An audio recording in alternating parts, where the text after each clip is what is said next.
Well, a Facebook Live video has gone viral of a black female police officer speaking out against police violence.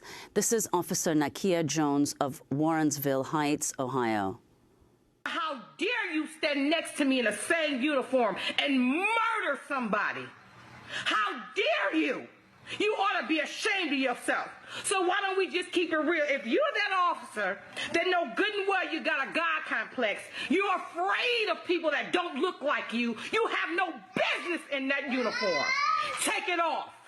If you're afraid to go and talk to an African-American female or a male or a Mexican male or female because they're not white like you, take the uniform off. You have no business being a police officer. Because there's many of us that will give our life for anybody. And we took this oath and we meant it. If you are that officer that's prejudiced, take the uniform off and put the KKK hoodie on. That was Officer Nakia Jones speaking from Warrensville Heights, Ohio. Norm Stamper, your response to what she said? I've heard that 6 times now, maybe. And each time I get goosebumps, and each time I get a little emotional.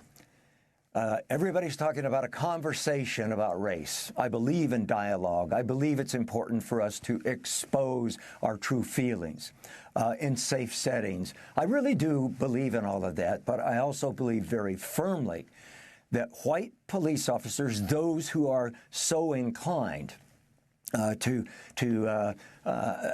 act on whatever prejudice they may have, need to listen to this woman. They need to hear every single word she said.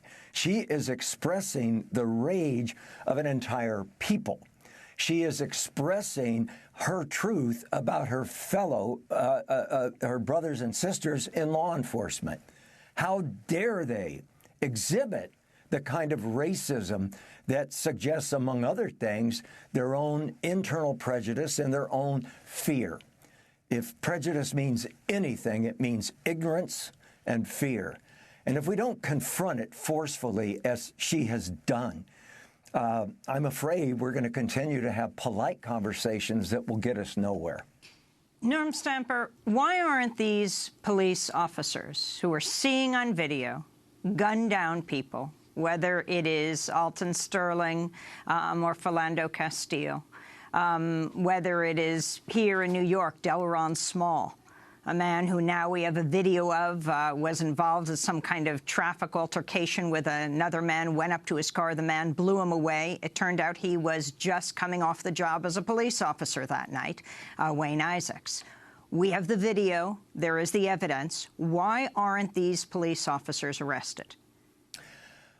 In part, I'll speak for the state of Washington, we have laws on the books that require malice of intent to be established. The King County prosecutor, in which Seattle is one of the cities, has said these are awful but lawful instances. He would like to prosecute, for example, the police officer that shot and killed a man in 2010 in Seattle. It was a terrible shooting. It was an egregious shooting. In fact, the department called it that, I'm pleased to say. And as they were preparing to fire this individual, he quit. So he avoided dismissal from the force, although technically you can call that a constructive termination. But the satisfaction that comes from firing a cop who does something like this pales by comparison to the prosecution of a police officer who, if he was if he were a citizen in the African-American community, would be prosecuted. And people see this, and people wonder about it. How does justice apply to one group and not another group? That speaks certainly to the larger institutional issue, which does get to our laws. It also gets to the need for independent prosecution of these cases.